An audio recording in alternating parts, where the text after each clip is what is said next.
Yeah, folks at home, in case you don't know, we do the show every Wednesday night at 9:30 p.m. Eastern Standard Time on YouTube. So if you click the first link down in your podcast description, you'll be taken to the replay of this episode. Be sure to give it a like, subscribe to the channel. That way you can keep up with all of our new stuff throughout the week. And tune into the next one live so you can join the live chat, weigh in on the conversation in real time. Besides that, let's hop into the first topic of this week. So, the reason that Rio is on the show in the first place is because he decided to give a very hot take. Let me give a little bit of context. After the day that Tua got his contract extension, I made a video kind of defending him and his money. And You Rio, defended him? yes, I did. Yeah, he did. That's the worst contract in the league. Oh, boy. Damn. Rio was in the comments along with a slew of other people, but his stood out because he said that Tua is not even a top 20 quarterback in the NFL, which I thought was absolute blasphemy. So, Rio, if you would like to go ahead and speak your piece, I would love to hear this.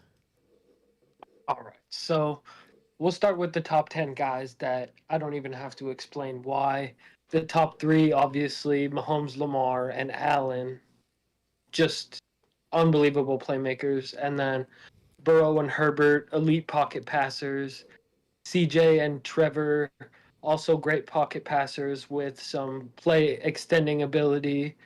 And I would say Jordan Love, also a great pocket passer with great play extending ability, which I would say separates his contract from Tua, because Tua doesn't have anywhere near the game extending ability that a Brock Purdy or a Jordan Love or a Dak Prescott would have. Like, even though Dak isn't necessarily the best under pressure, like Purdy is great under pressure. Jordan Love, great under pressure, have the legs to get the first. I just don't think Tua has any of that skill to, sense pressure and shift in the pocket and make off-platform throws or get around somebody and pick up the first, or even like threaten the defense at all with his rushing ability.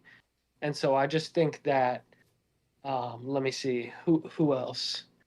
There's some rookies that I believe are going. I mean, obviously Caleb is going to be clearly better than Tua the minute he steps into the league. And I also believe once Penix takes a snap, he'll be clear as well, because just watching his release and arm talent, I mean, I get he never showed any of that response to pressure that I was talking about from Tua, but they're both lefties. He has a clear arm. His arm is clear of Tua's. It's just going to be how he responds to the pressure. And I also believe, even though he does have the injury history, I believe he does have a little bit of an underrated mobility factor for Penix. I did see in the Texas game, there were a couple times where there were somebody crashing on the edge and he would run around and get the first. So I just think Penix is going to come out and show how good he really is and, be better than Tua in the league. And then, I'm not too sold on Washington as a landing spot for Daniels, so I'm not going to say anything about him. But I just think May is way more talented than Tua, both as a rusher and a passer. I'm not 100% sure if he'll come into the league and perform better than Tua right away. I just think he has more talent than Tua from a talent standpoint. And then let me see some kind of middling guys that are better than Tua, in my opinion. Obviously, Dak, he's kind of a little bit overrated, but I would still say he's better than Tua. I would still say he's a little bit on that fringe of like 11, 12, 13th best quarterback in the league. I completely forgot about Rodgers. He's obviously clear. It's Aaron Rodgers. What? Top 5 all time. What are you going to say? Okay, so I'm gonna go first on this because first of all, like Rio, just to get it out there, he's a 49ers fan. I'm a Seahawks fan, so we're supposed to hate each other. Outside of wishing that I had this man's hair, Let's talk about how we agree a little bit.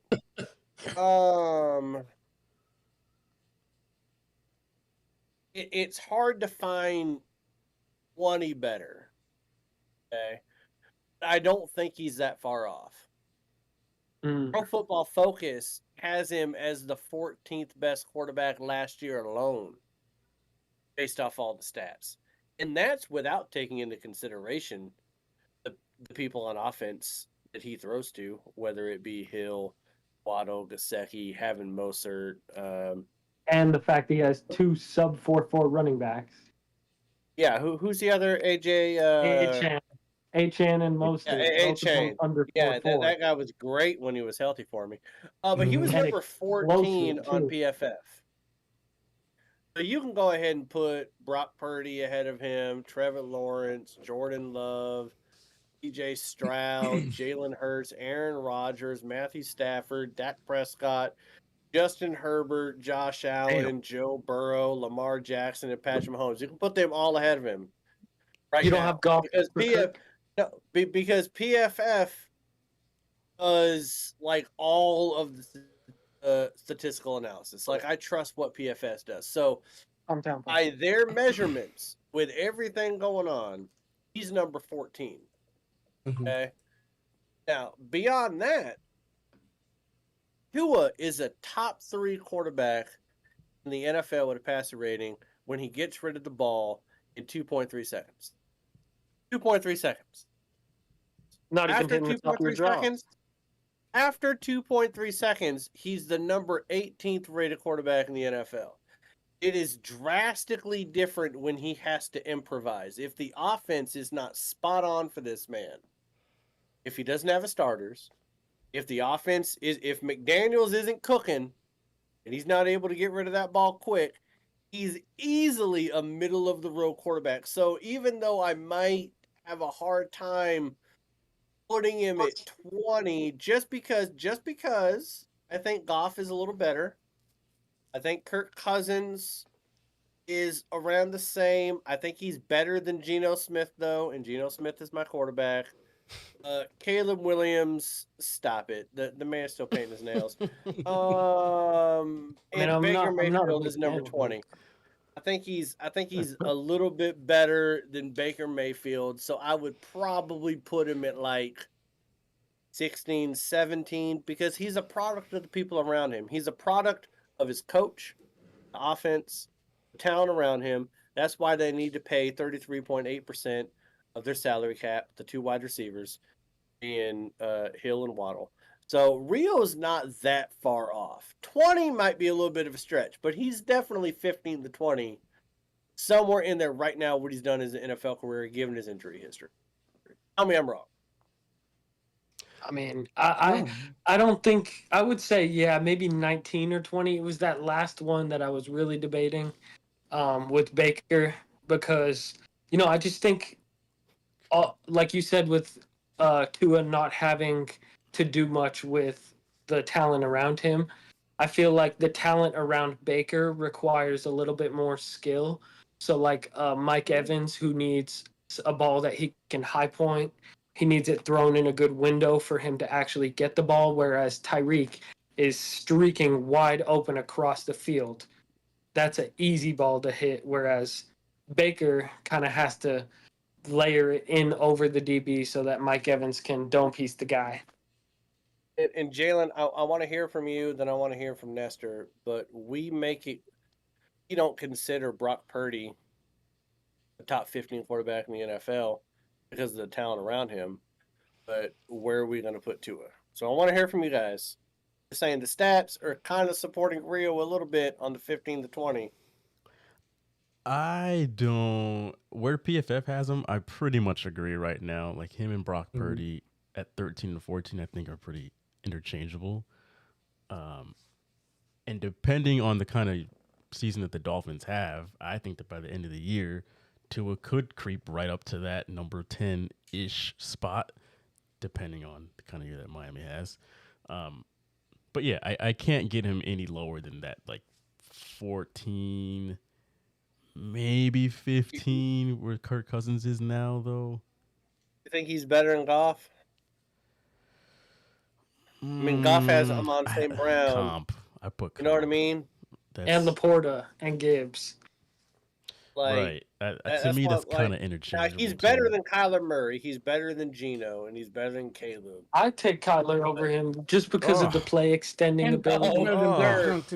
Oh, sir. You can't put Kyler Bryce Young ahead of... just can't see over his own line. You happily take Kyler. He's better than Watson too. He's better than Deshaun. I love my massage Watson too. Yeah, I don't know where they must have cloned Deshaun Watson and brought a different one back. I don't know what happened to Deshaun is number 23 on PFF. That's about right. Nestor, down there with Russell I'd love Wilson. to hear from you. What do you guys? Damn.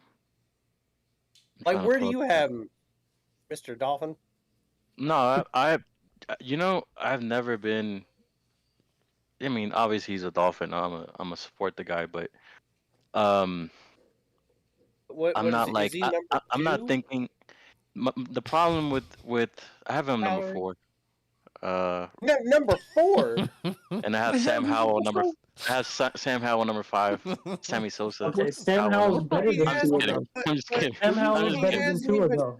But he hasn't even won settle down, guys. Settle down, guys.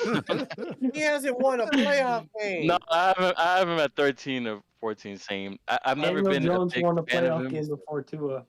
I just think, one of the biggest reality checks, because the year before that, I was just thinking, well, maybe it's just the injuries, and he's got a quick release. Yeah, maybe not a great arm, but he's got a quick release. He's got good vision.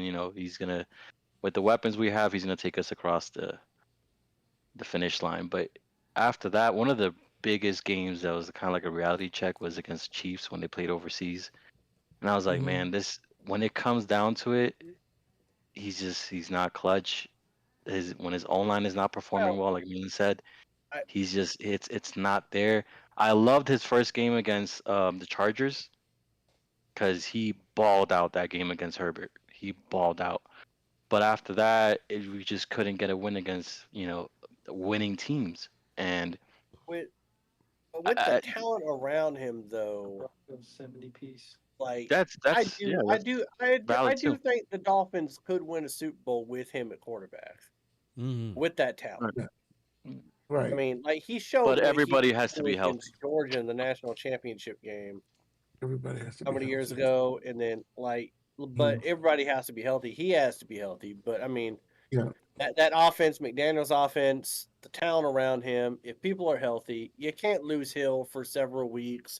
You can't lose Mostert for several weeks. You can't lose A-Chain for several weeks. Like, they were humming the first 4 weeks of the year before anybody got hurt.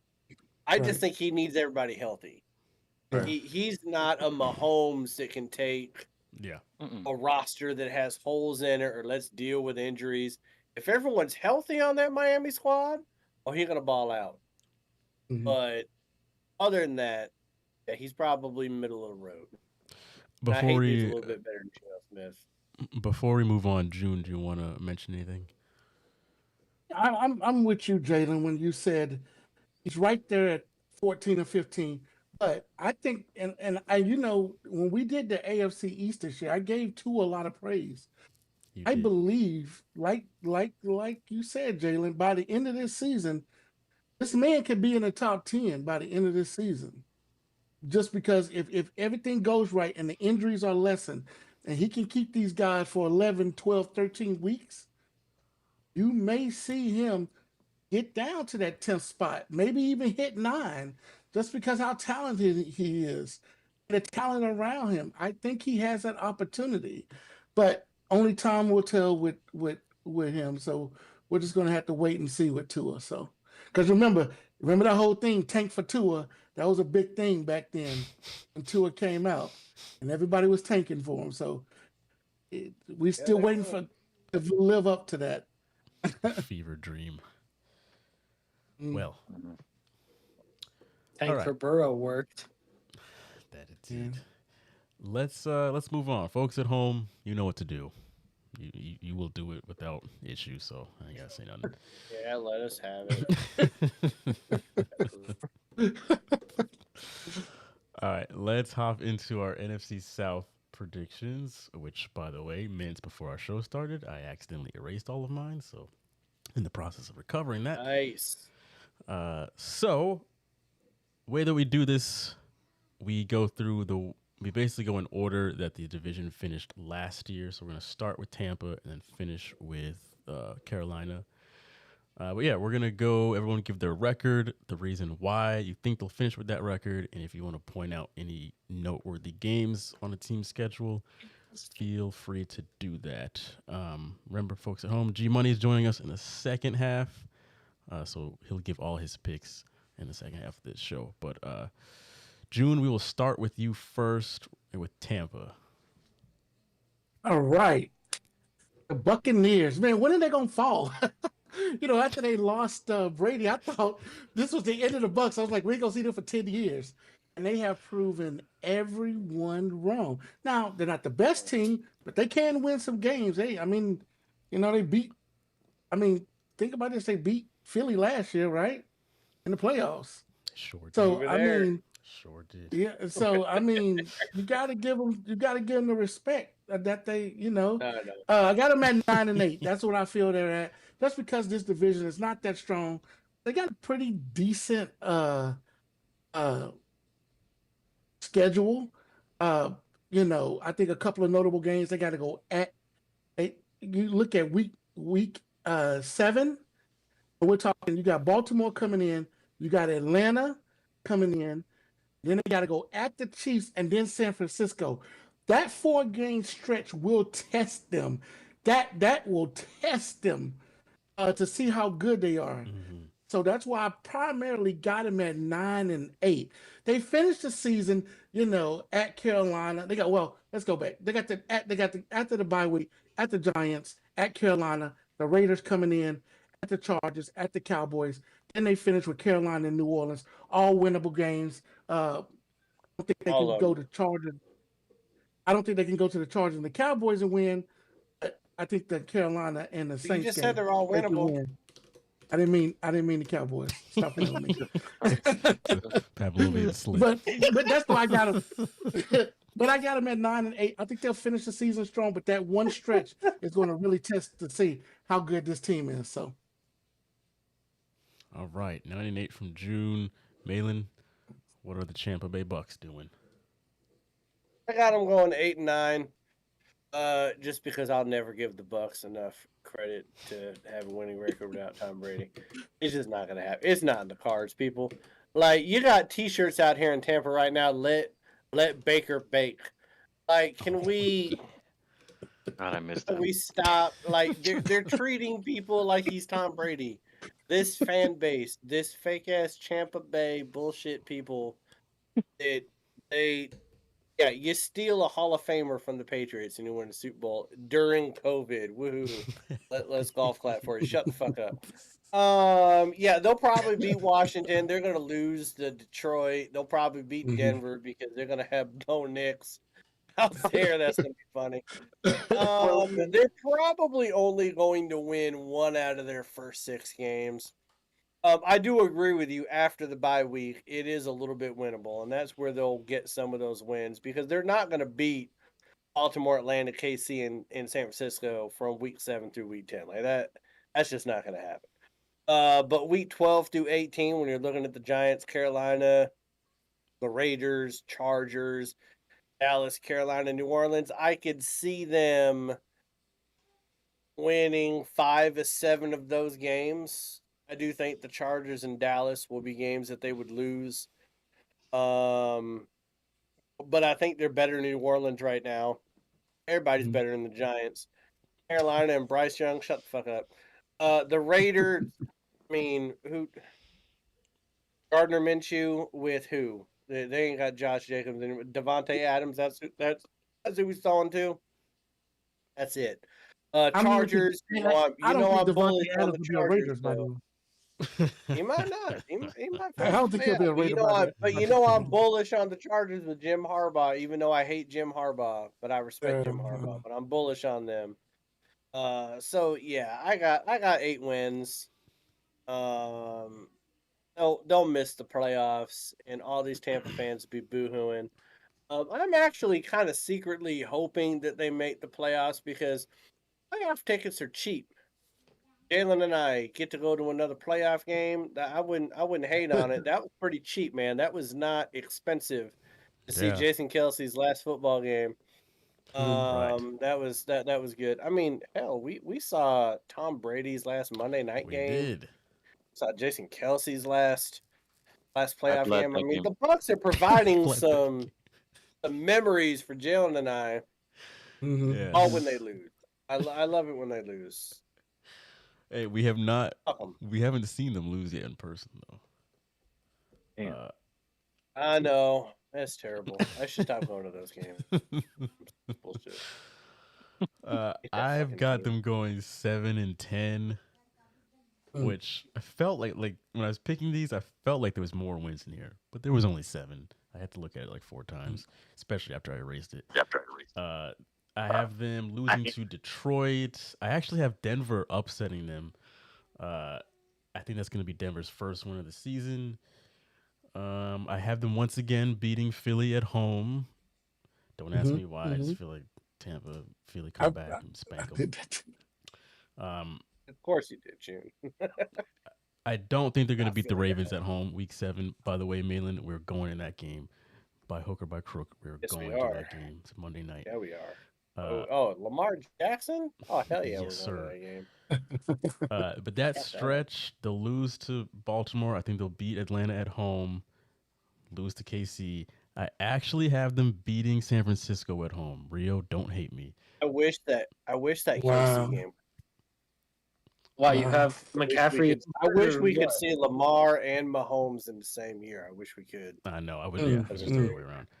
I just think by week 10, that's when the injury is going to kick in for San Francisco, and they just won't be fully healthy. Tampa's going to come off of a shit. loss. They'll be at home. They'll be feeling good, and Need it. they'll Need get it. Yeah, done. Rio's Or- not liking that pick. Rio's not. That's that like midway point of the season where the Niners are always. It doesn't kinda beat matter. up. He's not predicting us to lose in the playoffs, so I don't mind. No. I'm Well, not we're doing all that. predicting you to lose in the playoffs somewhere. Yeah. If it's Besides Mahomes, I that- believe it. The rest of the season is pretty easy. The only other losses I have them picking up is I actually have the Giants beating them at home, Carolina beating them at home, the Chargers beating them at home, and Dallas beating them at home. Why? That's it. Okay. Nestor. You don't give a shit Um, about the book. I got them at 8 and 9. I think what's interesting about those first 3 weeks is that I did not know Daniel Jones came in, first career start against Tampa, beat them. Marcus Mariota also first career start. Beat Tampa. Ooh. So You they have think going up against- McDaniels is gonna? they're going against Jaden Daniels and they're going against You think Jim McDaniels is gonna do it? Bo Nix. But in both of those cases, I think Tampa's gonna win. What the Just fuck? Nestor does. I got them losing to the Detroit Force, but if they could It's pull not off any of surprising your those wife beats wins, you. if they could pull off against any of those away games, like against Atlanta, against the Saints, even at home, like, well, no, they're not gonna beat the Ravens, but after beating the Eagles, if they could beat the Eagles and beat one of those two teams, Falcons and Saints, I think they're gonna have a pretty good shot of winning the division. I think it's only the Saints that have won like four divisions straight, you know. So I think Todd Bowles is a good coach. I love that kid, the running back, Rashad White. Mhm. So I think that kid's underrated, honestly. And Yeah. Baker's gonna ball because he has no pressure and he loves Florida. He's enjoying it. That's has exactly what pressure he's a Florida man. He has no Yes. pressure. He knows it. He's in He has Tampa. pressure now. He could care less. Why does he not have pressure? Ain't no pressure here in Tampa. I doubt it. Ain't no pressure. Feed off pressure. He doesn't feed off Anyway, 8 and 9. All right. This so man just said they could win the division, but put him 8-9. What are we? I mean, that's because he's got the Falcons winning 5 games. All right, Rio. What do we got? I also have them going 8-9. I have them losing to the Raiders. I just don't think they're going to be able to score against that Raiders pass rush. I think that Raiders defense is going to be well improved this year. I'm not a Raiders fan, but I just see the moves that they've made, and I think they're going to be better on defense this year. And then, like he said about the rookie quarterbacks, I think maybe Jaden Daniels can get it done, but I don't see the Broncos guys getting it done. Stidham, Nix, and Zach Wilson, none of those guys can get it done. Hey, I do have one question for Rio, because Rio, you're from Vegas and you're a Niners fan. What do you think about the Raiders coming to Vegas and building that giant ass toilet right next to the Oh, I stadium? actually love the stadium. To be honest, I like the basketball arena that we built better for the Golden Knights. It's like hockey and basketball combined. I like that one a little better, but I'm not a big fan of the Raiders, but that stadium's pretty nice. But the only thing I'll say is the field is shit. Like the stadium's nice, but the field, like the actual field, terrible quality. They need to do live grass like they have at Niners Stadium. At Levi's Stadium, they have real grass. I do remember in the Pac-12 championship game with Washington and Oregon, there was a lot of people slipping on that field. I was there. You were there? Yup. No, I don't. I'm having a love-hate relationship with this man right now. I feel like I'm supposed to hate him because he's a Niners fan, but everything that comes out of his mouth, everything he says, love this guy. I still want your hair, but that's fine. Yeah. Hey, I want your beard. Don't worry. He undoubtedly has the best hair on the show. Let's go. New Orleans is next. Now, everyone go easy on New Orleans, all right? I know we're all going to probably pick them, get a couple games here, but let's all be nice. June? Okay. All right, let's start them off hot. 6-11. Damn. You know, hey, man. I mean, What do you want? I just don't believe in. Damn, I don't believe in Carr right now. I think Carr can win him a couple of games, but then Carr does these things, and you just like, dude, you're supposed to be a good quarterback. Like everything told us that you were going to be a good quarterback. But I look at their first few games, and the first two games, they're going to go to Arizona and lose. They're going to go to San Francisco on Sunday night and get trounced. and they got two back-to-back night games. They're going to get, oh, wait a minute. I'm looking at the wrong schedule. Oh, shit. No, take that back. That was not. Lava's gonna get hurt. Okay, sorry. I'm looking at okay, let's start over. I've still got to go on 6-11. I'm looking at the first couple of games. They got Carolina coming in. Then they go to the Cowboys. They got Philly coming in, at the Falcons, at Kansas City, and Tampa Bay coming in. And I think that's just going to break them. I think they're going to get a high with a win on Carolina, and then they're just going to lose the next 4 games just badly. Okay, and then there's a stretch in here where, I think Cleveland's going to be decent. The Rams are going to be good. And then they're going to end at Green Bay, Raiders, and at Tampa. And I just don't have them recover those 4 losses that they're going to take right at the beginning of the season. So I think 6-11 is the best you're going to get from the Saints this season. I think the schedule is going to out. They don't really have any talent. They didn't really pick up any talent. They got a lot of young guys with their draft picks, but talent-wise, they lost a few guys to free agency. I think the offensive line got decimated at some point, and the offensive line was already weak. So I just don't see a scenario where this team can challenge for this division this year. Not going to happen. Let me just give my quick 20-second take because I agree fully with June. I also am going 6-11. This team is dog water. I was being nice, giving them 6 wins. At the same time, though, I was with June and I was like, where did they play San Francisco at the beginning of the season? And I'm like, do I have the wrong team pulled up? Oh, shit. Anyway, yeah, I got to. I like how Jalen had to call you out. Yeah. I'm so confused. Like what?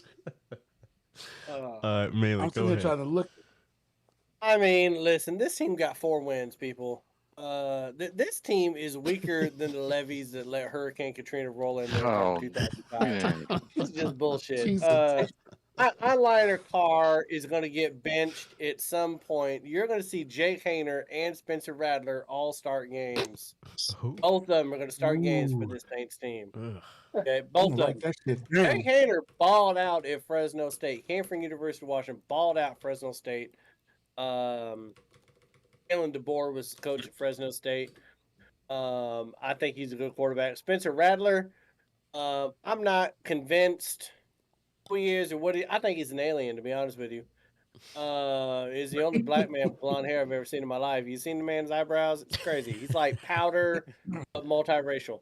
And then who he got? Alvin Kamara gets hurt every second game. Or he fights at the And he club. got Chris Olave. More of that. Chris Olave is Oh, he's all you suspended. got. That's it. Nobody's heard of Rashad Shered and Cedric Wilson Jr. It's Juan Johnson. Carr is Yeah. gonna throw Olave into an injury. Yeah, he is.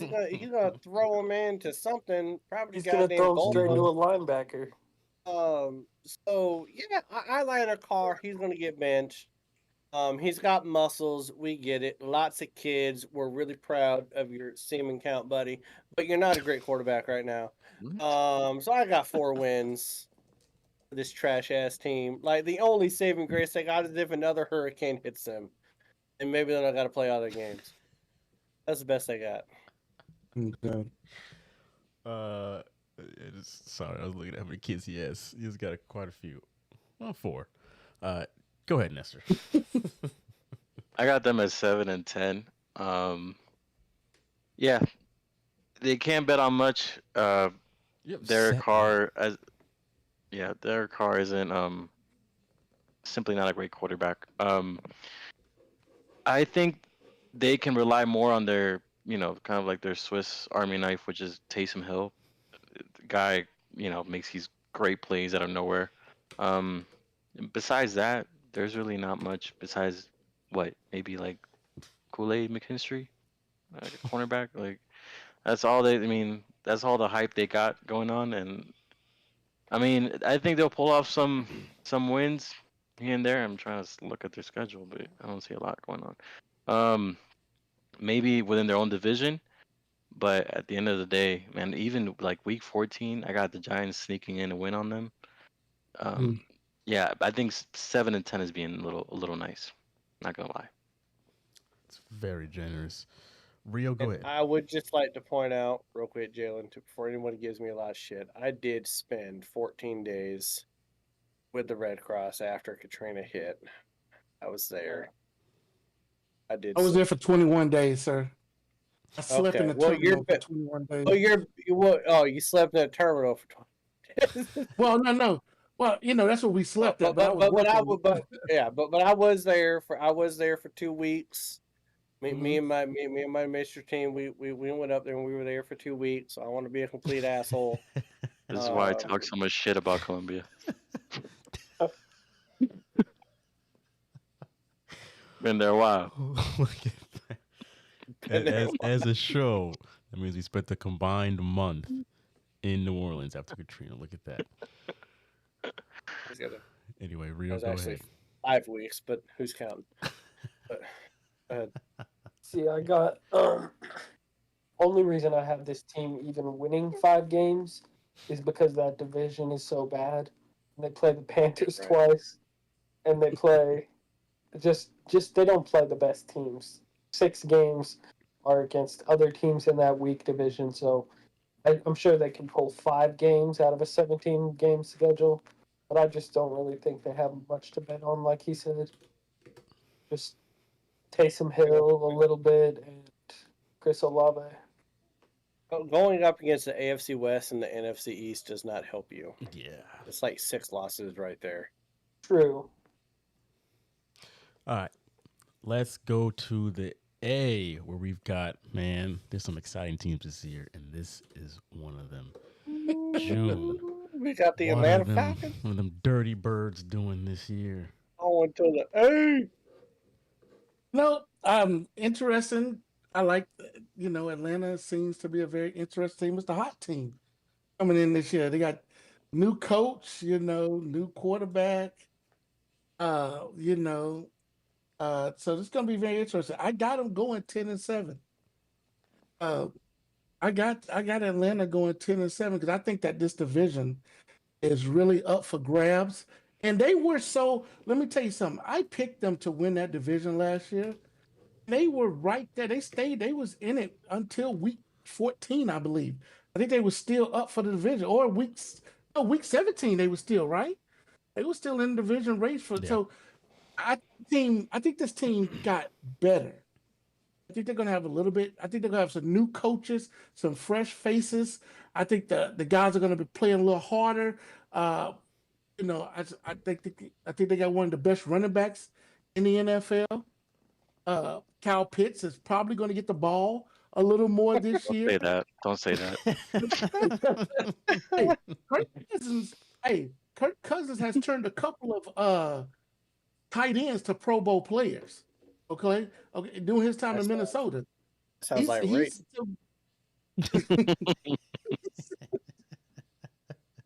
no diddy. Okay, no diddy. But yeah, he's turned a couple of tight ends though into to Pro Bowl players. He's got Kyle Pitts, a veteran. Kyle Pitts is probably excited to have Kirk Cousins come in because he knows he's probably going to get the ball this year.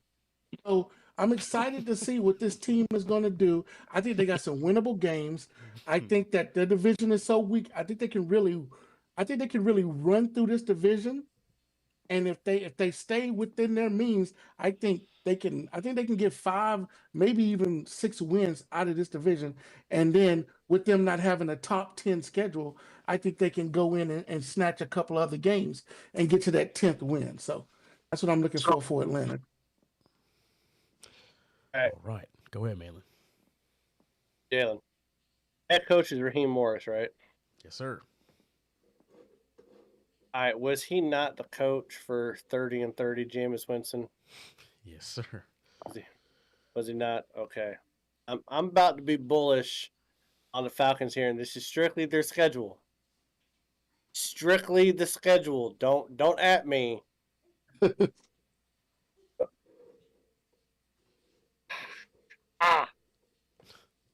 12-5. I'm 12-5. I want to go 13-4. I want to go 13-4. Helen, you need to save I'm this. gonna go 12-5. But this is why. You got Kirk Cousins or Michael Penix. One of them is going to be the quarterback. I think Kirk Cousins is going to hurt. I think Michael Penix, just like Rio was talking, I think he's it. I think he is that guy. Okay?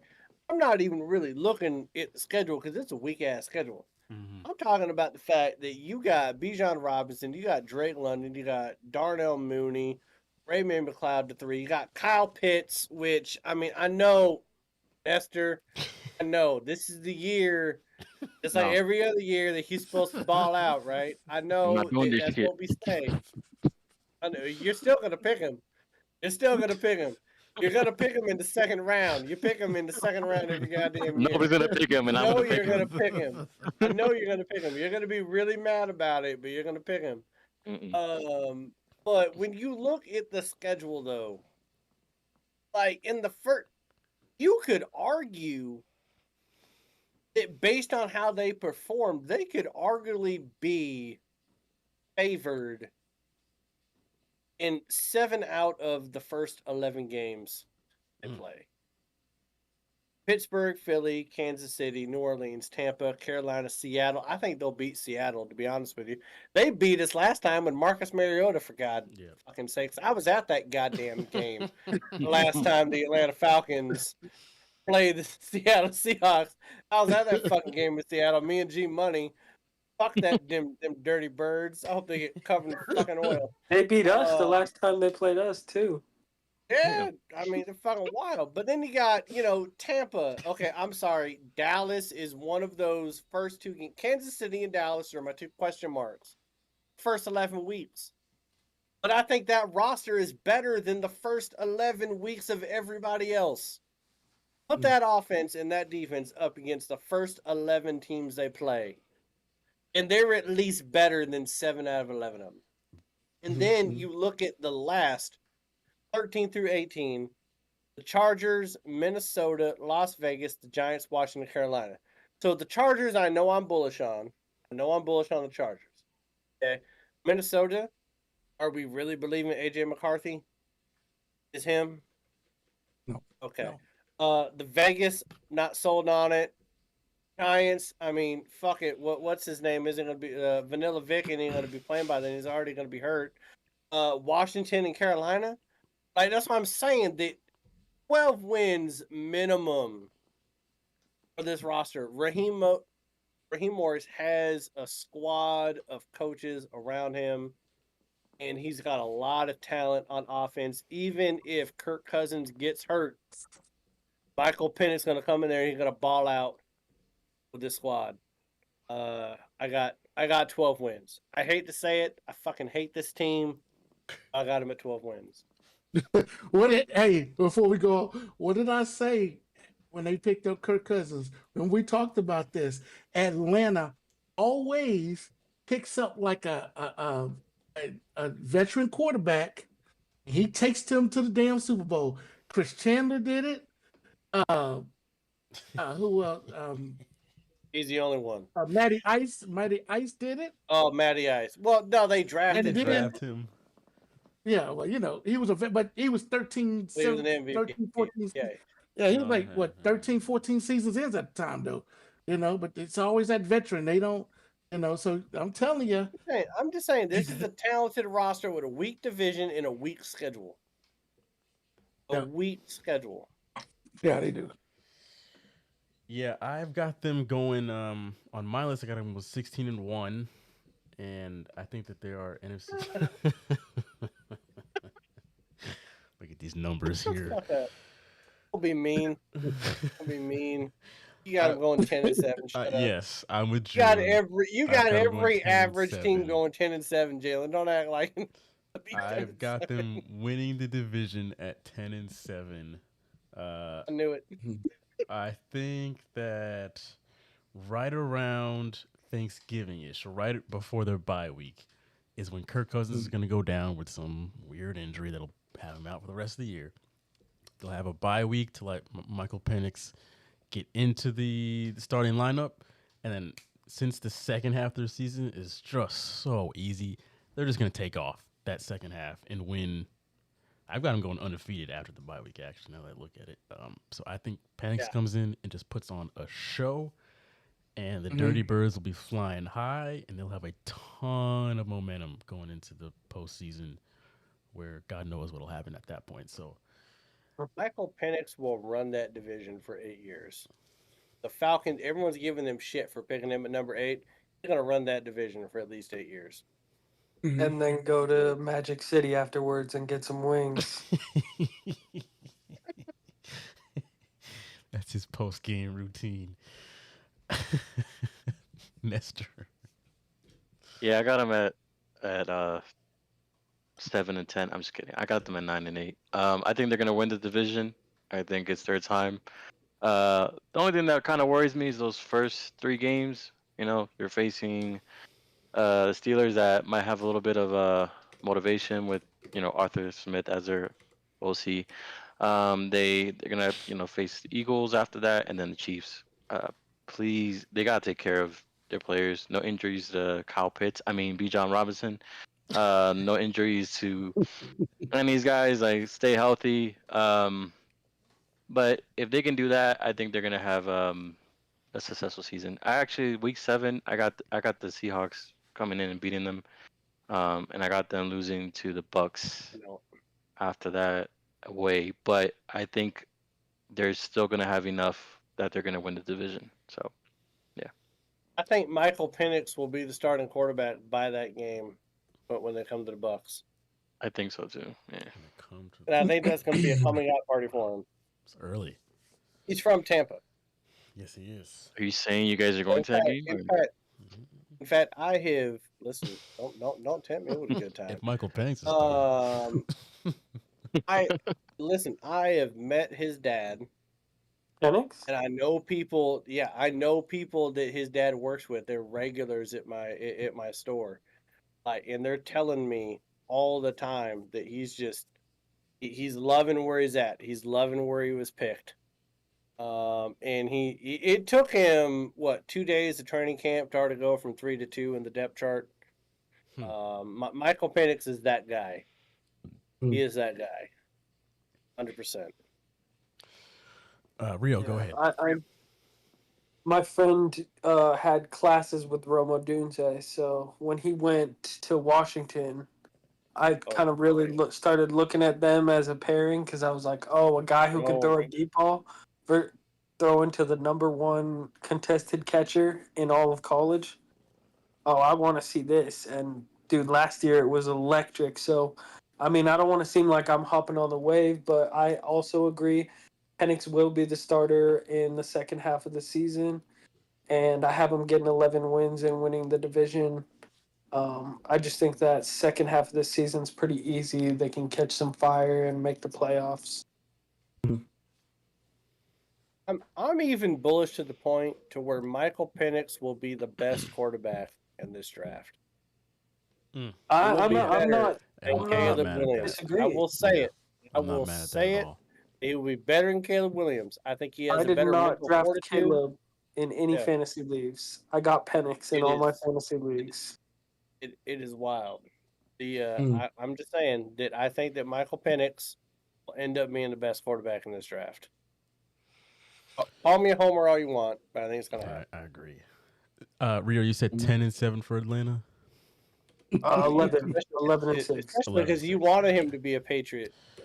I did. Oh, you wanted but Penix bad. We got You got stuck Drizzy with Drake. He's Trubisky trying number to 2. beat out Draco. You got Draco. we got young Draco who can't beat out Jacoby Brissett. But Good. here He we can are. run. Mouth for it. What a bitch. All right, last and least, let's get to the Carolina Panthers. Jeez. Go ahead, June.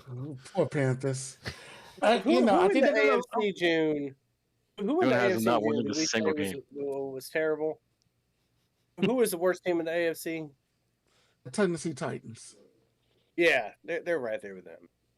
Yeah. They're I battling. got for the them number one going. pick. The Panthers. I got them going 4-13. Ooh. They're gonna win 2 more games than they did last year. That's how I feel. They're gonna win just 2 more games. I think they're gonna, and I think pretty much all in the division too.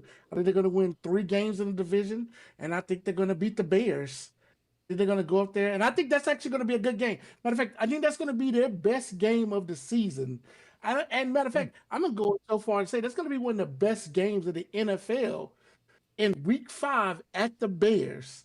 1:00, the Bears, the Panthers at Bears. I think that's going to be a great game because I think both coaches are going to let those 2 young guys just battle it out.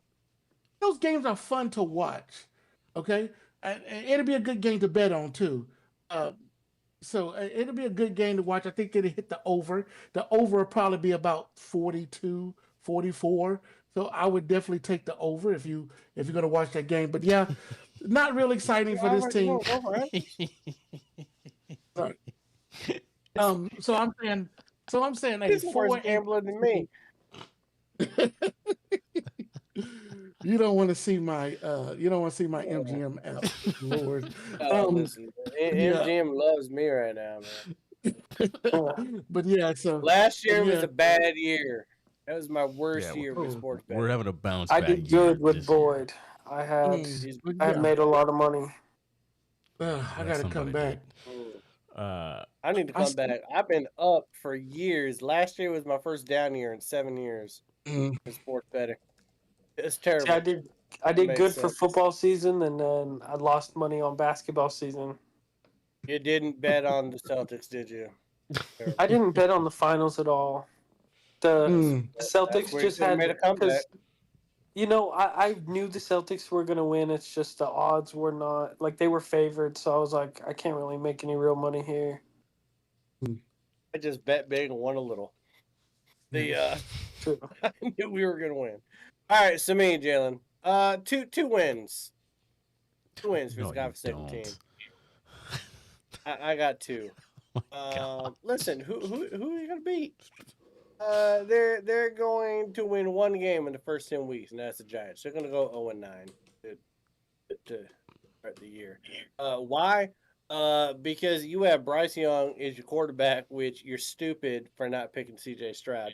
So you deserve to lose all these fucking games. Second, Chuba Hubbard. Chuba Hubbard is your running back. Chuba Hubbard. Not even a 4-yard average, and your name is Chuba Hubbard. I don't know how you weren't picked on as a kid. Adam Thielen is your most notable wide receiver if you don't count Deontay Johnson. But everyone's high on Deontay Johnson.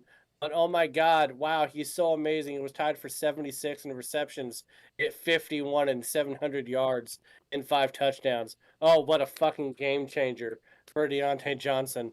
So no, this offense is shit. The coaching is shit. The defense is shit. All of it is shit. It's just a giant pile of shit out there in Carolina. Two wins. That was wins. 7 shits, by the way, if y'all was counting. Lots of shits. Thank you, Jude. I surprisingly gave him 6 wins Yeah, out of your goddamn mind. because there are some easy games in here in a few spots. They got Denver at home. They've got New York at home. They've got New Orleans. Sorry, they go to Denver, my bad. But New Orleans and New York are at home. Yeah, there's some wins in here. I think they'll also beat Tampa at home. Most of these wins are coming Crazy. at home. I don't think I have them winning a single Wow. road game this year. You think Bryce Young is beating Baker even on the road? Yeah, I can see that. That's not a too ridiculous statement. That sounds pretty stupid. I tried to book a dentist appointment for October 6th against the Bears because there's absolutely no interest in that. But no dentist office is open on a Sunday, so they wouldn't take me. But June is saying it's going to be a shootout, so apparently tune in, folks, and take the over. So Maybe on Disney Plus. The over of 23 points they're going to have on that. Nickelodeon. It's going to be on Nickelodeon. Manning Like cat. 22 and a half points. They're gonna have the Manning brothers on it. Yeah. Go ahead. I Nestor. actually do believe in Chicago's offense. God damn it. Yeah, those receivers are pretty nice. Well, Nestor, the go whole ahead. offense, they retooled out. Go ahead, Nestor. Come on. I'm not a big Tell me how they Swift win guy. the I don't game. believe in Swift. I got them at Yeah. 12-15, but Damn I right. think I'm being a little. I wouldn't be surprised if they won a game more than that, or they got to even 4 wins. Just because, The moment you make it. you know what? I think Dave Canales is a good coach. I think he's just young. He's young, and a little lacking of experience. But I think he's gonna come in and he's gonna slowly improve this team. So I wouldn't be surprised if they got to 4 wins. But it's just a schedule. It's hard to give them a win in some of these places. Like I don't see them winning at Denver. It's just and their first win for me would be at home against the Giants. That's about it. That's what I'm saying. And then against Arizona. That's it. That's all I could give God, them. this is making me rethink going things, till though, Jalen, because Thanksgiving he's between agreeing with a me too win. much. I love how Miles Sanders is under the radar. Yeah, And he's one getting in no the first. shit. He's getting no shit. Malin was just like roasting Shubba Hubbard's Bubba's name. But he's the only running back that does shit for them. They drafted Brooks. All right, Jalen. Oh, yeah. Jalen, Oh. really, Jalen, really quick, because you're having a hard time with this first 10 wins, or first 10 weeks only getting 1 win. At New Orleans, Derek Carr is going to be balling the first week. It's going to be great the first week. Chargers at Las Vegas. Bryce Young, what the fuck has Bryce Young done on the road? At the Bengals, at And Chicago, Max Crosby's gonna take Atlanta, at Washington with Jaden McDaniels. Jaden McDaniels is better than Bryce Young right now. At Denver, Come on, man. He's got to fly across the fucking country. Bo Nix is going to complete 82% of his passes for 13 points, and Carolina's Right. going to score 3. I Then you got New definitely- Orleans and Giants again, man. I mean, come on. It's And there easy. we One go. win out of the first 10. I have them definitely losing to the Bears. Like definitely. Yeah, I also losing have to the Bears beating them. I do have them beating the Chargers week 2. I got them beating the Chargers at home. You're Oh damn! wild. You're Ooh, wild. wow. We gotta bet Glad money on that. McConkey's gonna get Bryce 4 Young I versus will. wins. Justin Herbert. I will bet a little money on Bryce that money Young versus line. Justin Herbert. You're gonna make Bryce bank. Young versus You're Justin right. Herbert. Yeah. Who's gonna guard Lad McConkey? $300 that money line. Here we go. Jesus Christ. My favorite was This man Nestor kinda retired mentioning that the Panthers head coach is good, but he's never head coached a single team in his life before this. Yeah, I know. What are we He's a, talking about? he was good for Tampa. He was a good OC for Tampa. He was also the quarterback's coach for Seattle. But he's not. I mean, come on, I'm man. talking about that. Mm. He was with Pete Carroll for like 10 years and he did nothing. He was the quarterback coach when Russell Wilson was the quarterback. What did he do as the quarterback's coach? Russell Wilson had his own quarterback's coach. What did this guy do? All right, Nothing. Rio, go He ahead. just looks good on the sideline. He's Rio is in the dark now, by the way. Oh yeah, it just turned to nighttime over here. So That's fine. I have them getting 3 wins. Jesus. I really don't see a lot of wins early on for them. It's not really a great team, to be honest. I don't think they invested money in the O-line, but I don't think they really got any impact players. Like the guys they got are all right. Like they're better than last year, and it's not going to be like a Giants level, like terrible O-line. Like the Giants O-line is just asking to kill their quarterback. What did they injure 3 guys last year? Yeah. Yep. But yeah, I just don't think they have the O-line to win more than 3 or 4 games, to be honest. All right. So, just so that we're clear, we all have the Falcons winning this division and Tampa coming up short. Mm-hmm. Mm-hmm. Well, And another thing I want to say this one last thing about Carolina. Those poor guys at the end of the season, they're playing. The teams that they're going to be playing are all playoff teams besides Arizona and Atlanta. But Atlanta was close to being a playoff team. They facing all playoff teams the last 5 weeks of the season. That sucks for them. For them being dog shit. That sucks for them. I'm just saying that sucks.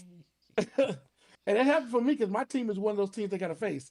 So that's a win for us. You don't have to be the man with the doggy bag picking up their shit. It's shit. The team is shit. We don't have to pick it up and put it in the bag for them and throw it away. It's shit. The whole thing is shit. Yeah. well, that will do it for the first half of this show. June, thank you so much again for another week. We appreciate it so much. Thank you for having me. Rio, Yeah. want to also thank you. If you want to stick around for the second half, you're more than welcome to, but you probably have better things to do with your time, so it's your call. We're going to go to a break, folks, and when we come back, we will have G Money with us for the second half, so we'll be back in about 10 G-Money. minutes. So sit tight.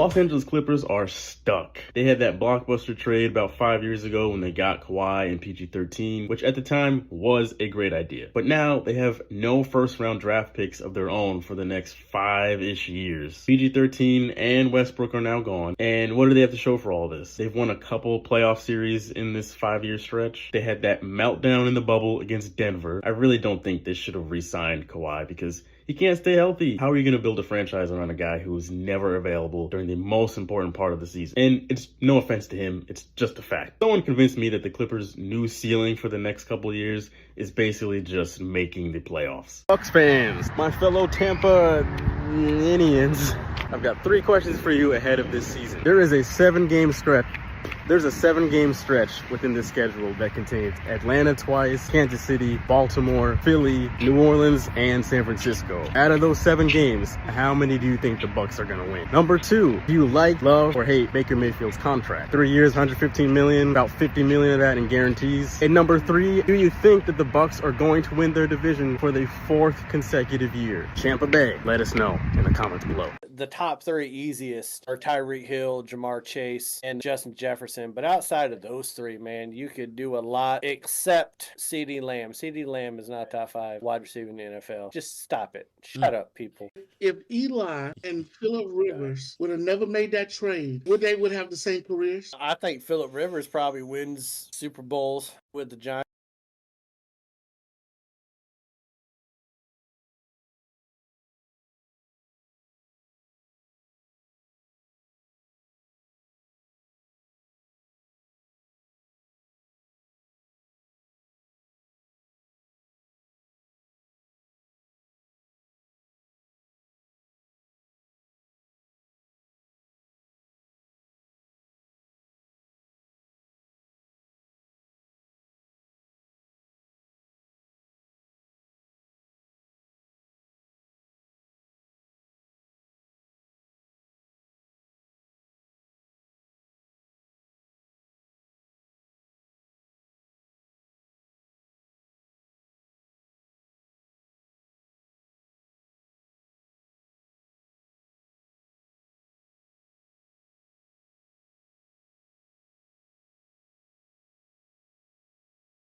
Did you know AFR is also on Spotify and Apple Podcasts? Click the first link in the description below to listen to the most recent episode of the show. He won the chip. Right. You want to see what his trophy He whooped my ass. Yeah, Look at the unwrapped.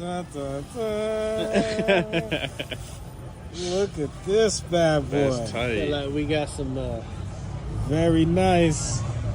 A couple of bad drafts, but you know, the waiver wire. Yeah, man. You were He was clutch. on it. Yeah. Like thank Taylor for being friends without him. Let's go for the repeat. We do a sports podcast, okay? And I can't help but notice that somebody is wearing an inside-out neck jersey. You know what? It's just a coincidence. Explain what is happening right now. Forecast was for rain. I didn't want the rain to fall on the outside. That's all it is? Because I love Dak. He's the best quarterback in the league. Big Mike's the best coach ever. Dallas's D is awesome. Yesterday was just unlucky. We'd won the coin toss. It was a Cowboys win. It was all about the coin toss. Let's talk defense. You're wearing the Cardinals hat. You don't get a say. Dan Quinn. I don't want him as my coach. Oh, he's going to be, though. I don't want him to be. I heard a stat today. Green Bay has won more playoff games at AT&T Stadium than Dallas. Do you know if that's true? It probably It probably is. I heard. So you still love that? No. Mike's got to go. Big Mike's got to go. Dan Quinn's got to go. Jerry's got to rip this shit up. Who do you want to replace Dak then? Don't say Russell Wilson. I was going to just ask you, would you trade Russell Wilson straight up for Dak? No! I wouldn't either now. You went Browns to Bills? No, I was a Buffalo fan and a Cleveland fan. No. They were in different leagues when I So, well, they were all in the AFC. Oh, okay.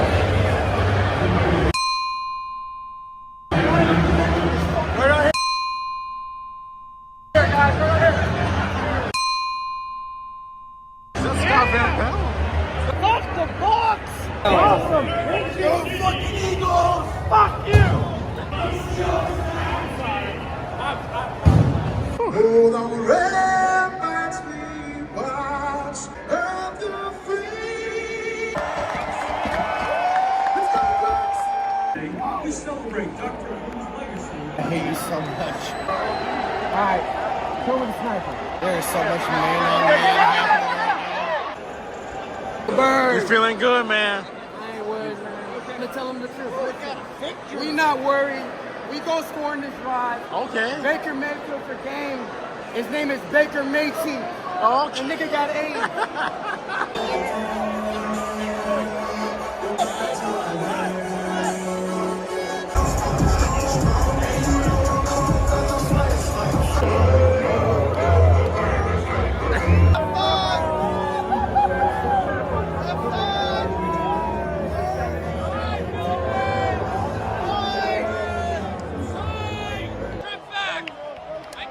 Who is going to knock off the Chiefs this year? Paralyzed says my glorious king Anthony Richardson is going to. What the? What's going on in Indianapolis, man? My glorious king. I mean, people need to stop doing meth. That's all there is to that. Matt Judon appears to be holding out until he gets a new contract. I don't know how to feel about this. It's not good, I know that much. We need to do something. If they're not going to pay him, which it seems like they're not, then they need to just trade him. They'll probably just kind of liquidate him for picks, although I would really like to see them try and package him with another pick and try and get Brandon Ayuk out of San Francisco. Don't know if San Francisco would actually go for that. But regardless, they need to do something. Either trade the man like soon, within the next couple days, or just pay him, which I don't think they will. To be honest, I don't really think that they should. What do you think the Patriots should do? Let us know in the comments below. I'm feeling a bit pessimistic now about this Patriots season, especially when Barmore appears to be out for the rest of the season with a blood clot issue. That is not good. Damn it.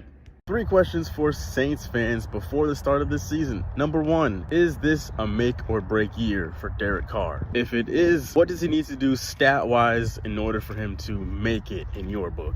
Number 2, first 6 games of the Saints schedule consists of Carolina, Tampa, Philly, Kansas City, and Dallas. How many of those games do you think you'll actually win? And number 3, do you think the newly acquired Chase Young will lead the Saints in sacks by the end of the year? Saints fans, let us know in the comments below. Jim Harbaugh is a kingmaker. Jim Harbaugh is the type of guy that makes people better than what they are, that makes them great, makes them stand out. He wins everywhere he goes, and he wins quickly. Yeah, I see him beating the Raiders. I see him beating Carolina. I see him beating Pittsburgh. You don't think they could beat Cleveland with Jim Harbaugh? Yeah, they probably beat him. Tennessee, yep, gonna get him. Atlanta, probably gonna get him. Tampa, we're really big believers in Tampa. I see them going on a roll, man. And he's a fan of Justin Herbert. He took that job because of Justin Herbert. But he's going to bring the best out of everybody on that roster. And I see them winning 12 games. Jordan Love becomes the highest paid quarterback in NFL history. Packers fans, do you like this contract? Over $100 million in guarantees. The real question is, do you think that he's worth all of this money? Do you believe in him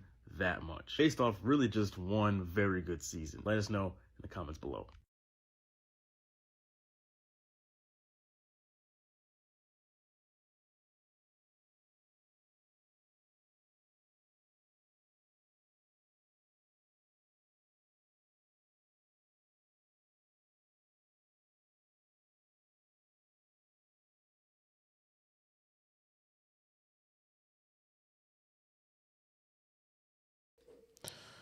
Welcome back, folks. Welcome back to the second half of your favorite show on the internet. We are joined by the one, the only, the man, the myth, the legend, G Money. What's going on? Gentlemen, up here in the PNW, we're kind of angst about our Mariners but we're looking really good at our Seahawks, thinking, these guys can go all the way. Hope runs eternal during the summer. It really does. You look at the team and you go, man, these guys are balling out there. And then they play their first game and you're like, oh, fuck, yeah, they're not as good as we thought they were. Okay, we're beating Denver. It's not even going to be close, actually. We are going to beat Denver, and it's not going to be close. Beat the shit out of him. There you go. Let's take a Oh, cheers he's to drinking that. wine. G-Money just... All right. G-Money always doing G-Money shit. Oh, shit. Oh, Good God. Gut of steel. What do we what do we have in the shot glass? Jack Daniels bonded rye. What do we have in the wine glass? We have what I like is a this is basically a value buy, right? 20. No, I pay 18, but you pay up to $20. It's a 2020 Chateau Saint Michel Indian Wells Merlot. A little hint of raspberry, a little underlying flavor of vanilla. Really smooth. That they kept the talons down for a red wine. It's really nice. Just a little bit of COVID. Amazing. 2020. Yeah, I gotta say, I took a shot and then I pulled a Jalen's first time in my life. I'm a bitch. I didn't actually finish the entire shot, and there was a little bit left in the shot glass, and I had to double up the second time. I'm feeling a little bit unlike myself right now. I don't appreciate that's labeled as mine, but it is what it is. That's called pulling a Jalen. Jalen goes double down on one shot. I do want the listeners at home are probably like when you asked what's in the shot glass and then you asked what's in the wine glass, they're probably said, what the fuck? I know. We do crazy shit here, people. We are trash and sophisticated at the same time. Don't worry about it. Nestor, I see you switched over to Stella. Yeah, to Stella.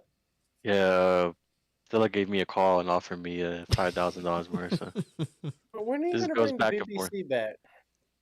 Well, when is BBC come back? BBC, I don't know. All they want to do is take. They don't want to give. No, just that's it. That's it. Yeah, the British beer company be wilding these days. I had a shot of Mi Campo tequila, which is one of my go-tos. I did finally get a bottle of Buffalo Trace yesterday. There was only 2 left. I was able to snag one. It's like nice. There it's you like go. a rare thing down here. I don't know why, but yeah, it's been a while. Man. It's even more rare in Arizona. Yeah, I can only imagine over there. I just snagged me a bottle of Eagle Rare at cost for $40. Wow. Not inflated. Yeah. I'm bringing to Vegas with me. There we go. Gearing up. Yep. I love it. Got that Eagle Rare life going on in Vegas. All right. Before we hit community comments, I do want to mention if you want to join our Discord, it is always linked down in the description below. It is free to join, folks. We do not charge a dime to come in and get this just absolute golden conversation that we always are maintaining. But before we get into this bullshit, G Money has to. Yes, I was about to hit that. G Money. After community comments, we might not be ready for it. Yeah. Okay. So basically, what I did with my picks, right? I looked. We'd already done the AFC.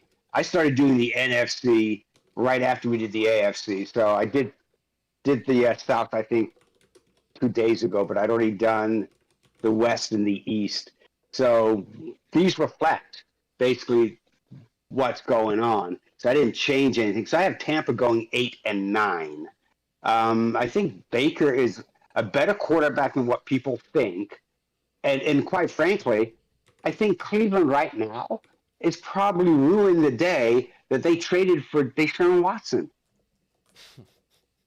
I mean, That's what I think. Now, the next one was the Saints, right? I got the Saints going 2-15 because I think they're a shit show. I think the only team that could actually compete with them being a shit show would be the Giants. Got Tennessee. And then, well, Tennessee too, but My boy Tommy just, DeVito. just for the way they're, just the fact that the Saints are still dealing with salary cap issues that were created 3, 4, 5 years ago, and the players they've got. I mean, you all talked about it. Who knows if they're going to be available past like week 4? Does anybody know where Michael Thomas is? Is he in the NFL? I heard that he'd gone on a retreat with Aaron Rodgers and just didn't come back. I don't know where Michael Thomas is, man. Oh, Michael Thomas. He's missing. Michael Thomas is missing. Squidward. Do that where's Michael Thomas thing? Where's Waldo? Patrick, where the fuck you at?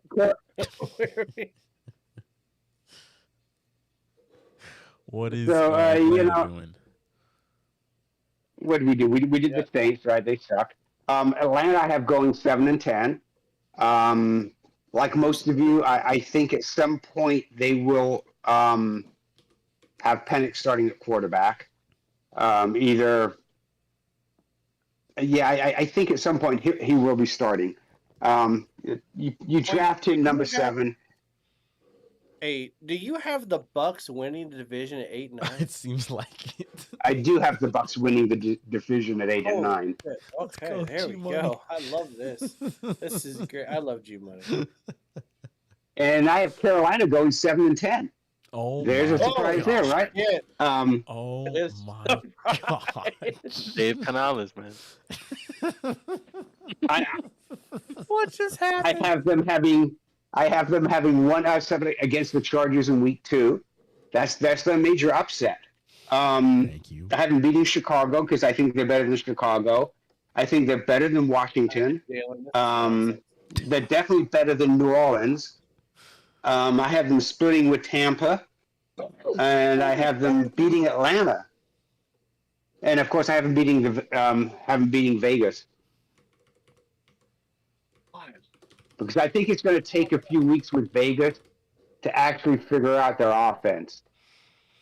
I'll agree with Rio about the Vegas defense being pretty good. It is. But offensively, I think they're going to have to figure that out. And it's going to take probably 6-7 games for them to figure out their offense. But after that, if Carolina wins 7 games, there's going to be a lot of cousins fucking each other out there in Carolina. There'll be a lot of happy. They do that anyway. I mean, that's happening anyway. They awful. They don't care about that. It's sort of like the Panthers lost. Come on, baby, let's go to the bedroom. The Panthers won. It's not even who you think, Jalen. It's white collar people. White collar people out there in the Carolinas. My entire. I mean, it's almost as bad as West Virginia or Arkansas. And if either of those had pro teams, they'd be doing that too. Damn right. But since they've got shitty college teams, that's all they can do. Jill, what were you gonna say? I don't want to hear that. Yeah, no, me neither. All right, let's go ahead and go into these comments. Let's go into the comments. I will save the CD Lamb video for the last one. Oh, that's the last one? Okay. There's only a few that I want to get to. Otherwise, let me start with Jordan Love being the highest paid, of course, the customary highest paid quarterback in history, NFL history. I asked Packers fans if you think that he, is worth this new deal. And Untouchable on TikTok, he just simply says, I do. Someone else says, not my money, but I don't think so. LaFleur is a really good coach. Bruno says, yes. Next question. IDK says if the Packers weren't going to pay him, another team would have. That's just the quarterback market in today's NFL. They have too much offensive talent to not give him a contract extension. Smart move. Okay, I will go with most of what he said, except the last part where they have too much talent. Yeah, they don't, but it's definitely the market for quarterbacks, and yeah, he gets what he gets what he gets. I mean, It that's is wild that he's number Dak is one. going to Though. get. It is. Well, Dak will surpass that. Well, of course Dak he will will, because surpass they're not that, going to and pay then CeeDee Lamb. That dude was a big. He must have been watching this show for Nestor's taste, because offensive talent is what Nestor's been on with the Packers wide receivers for the longest time. But there seems to be something about wide receivers in Green Bay with these quarterbacks, man. Yeah. Like these quarterbacks make wide receivers famous. They make them famous. And I do think that Love is like a top 10 quarterback, and I get that it was time to get paid. But number one, most paid all time, that's fucking wild. That brings me to, so Justin says, as a Packers fan, I like Love, but I think it's crazy to make him the highest paid QB off of one season. And the pragmatic cynic says, meh, with the way the quarterback market is, the highest paid quarterback is the one with the newest contract, which he has a point there. Mm-hmm. I would just say this, Jalen. Right now, Jordan Love, at best, he's like a Dak Prescott right now as far as what he can do. But he did show up in the playoffs a little bit.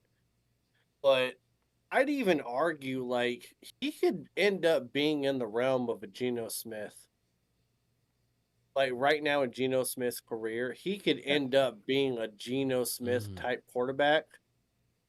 But at the same time, he's got a lot of young receivers, and he's got Josh Jacobs, so maybe he balls out. But that's a lot of money for a guy that played good for one half of a season. Right. One half. I mean, people are shitting on paying Brock Purdy. Right. He's been doing this shit for a year and a half. Mm-hmm. So, I mean, the 49ers are going to have to pay the fuck up, and I'm happy about that. You get your money, Love. Drive that price up on Brock Purdy, baby. Hey, it's San Francisco's last dance right here. Yeah, it is. Switching over to the Bucks, 3 questions. Frank says, considering what some quarterbacks are getting, Tampa is getting a bargain for a competent arm. Shout out to Frank and his new podcast that is just starting, so check him out. But yes, Baker Mayfield, that price is definitely a bargain. Our very own Nestor says, if Atlanta folds, then Tampa is winning that division again. Saints with Derek Carr don't scare anybody. And then I don't remember. Donnie says, nah, ATL got it. Bucks are about to rebuild. I don't think they're going to rebuild, but right. Chase Raw says, I think they can beat my Eagles team if this team does not step up. Falcons depends on the quarterback, and Saints 100%. Trent Williams could be injured again, and in that scenario, I see them winning. Way to go out on a ledge when they already beat your Eagles team in the playoffs. Way to step out there. Yeah, that's a hot take. There you go. Someone else says, I'm not a Bucks fan. So, by the way, I mentioned the fact that the Bucks have a really tough 6-game stretch. He says, I'm not a Bucks fan, but they beat the Falcons 2-0, Philly 3-0, New Orleans 4-0, KC 4-1, San Francisco 4-2, and the Ravens 5-3. No. Hold on. I don't know. How do you get a win and a loss? Yeah, I don't know. Like 4-2. The Ravens 5-3. I'm like, that math don't add up. That math just don't match. Yeah, I don't know who you. I mean, I don't know who you picked there. General Mathis is pissed off right now with what you just did. Yep. He did say a drone strike on their ass. Baker, mad underrated. He's a top 10 good God. He's a top 10 quarterback, way better than Daniel Jones, and he's paid less. Okay. Well, first he's of better all, than your Daniel pick must be Jones. better than Daniel Jones, but top 10? Nah. I will say this though, the Bucks are going to pay him. I think he'll do I think he will I think he'll do good enough this year where the Bucks will end up having to pay him because it'll be like a Daniel Jones scenario, right? Like who else are you going to get? Exactly. Because they're going to do good enough not to get a top quarterback in the draft. And who are you going to get it free? Like he's going to get paid. He will get paid. Because there'll be a 14, 15, 13 team in the league. He'll get his money, but it doesn't mean he's necessarily worth it. It's like Jordan Love just got paid. He's not worth that money right now. But Daniel Jones got paid last year. He definitely wasn't worth it. That's what I'm saying. But the Giants were stuck. Right. The Giants won just enough games to where they weren't going to get somebody. They're like, well, let's go ahead and pay him. And then look at him now. They might as well have just not paid him, and they probably could have gotten someone like Michael Penix. I mean, yeah. Or they could have done like the Rams did with Goff, and package like 3 first-round picks and then move up and draft a quarterback. I mean, the Giants aren't that savvy. They're the Giants. All right, yeah, that's true. 4 more comments before we hit the CeeDee Lamb video. On Instagram, switching gears here to the Saints. Shout out to Falling Tide TV. He's a fishing YouTube channel. Shout out to Nate. He says that number 1, no, Derek Carr is what he is. Stats never tell his story. He's a middle of the pack quarterback, but he will be fine in this offense. My guess is 30 touchdowns, 8 interceptions, 3,800 yards. The Saints will go 3-3. That's for Carr? Yeah, for Derek Carr. That's not actually far off of what he did last year. Just odd. He did 3,825 and 8, I think, last year. Yeah, the Saints will go 3-3 to start the year, and then talent-wise, Chase Young should lead the team with sacks. But my guess is Granderson leads the team in sacks, though. So there's that. Again, shout out to Nate from Falling Tide TV. Appreciate that. And then on YouTube here, try to show love all over, not just TikTok, because TikTok can get... Yeah, it's wild. Yeah, it's kind of funny, but YouTube does seem to have, no offense to people on Instagram, but YouTube does seem to have the most level-headed, well-spoken. They're not minors. Yes, true. More knowledgeable. People that. Brian on the Packers, he says, I like his contract. The core of the team is still on rookie contracts. Remember, the Packers were the youngest team in the NFL last year, and it wasn't close, and they still might be. It ties Love up for a while, who I think will be great. And then, I mean, it does piss me off that he's probably going to be another 10-year franchise quarterback. That pisses me off. Like, how do you do it 3 times? How do you go from Favre to Rodgers to Love when you're fucking Green Bay? 3 decades. Whatever. Well, that's because they went from Bart Starr to nobody to like 14 games with the Magic Man, and then nobody. They had the Magic Man, Jaworski. Him and Sterling Sharp created some magic before Favre, before he hurt his neck. And Sterling Sharp was better than Shannon Sharp. Kiara James says, so this was when we mentioned that if Eli and Phillip Rivers trade had never went through and they stuck with their original draft teams. He says, Giants win no Super Bowls without Eli. Eli stepped up in both throws Super Bowls and played as good as anyone ever could have played in those clutch moments. Rivers was awful in the clutch. People forget how stacked those Chargers teams were before Tomlinson left.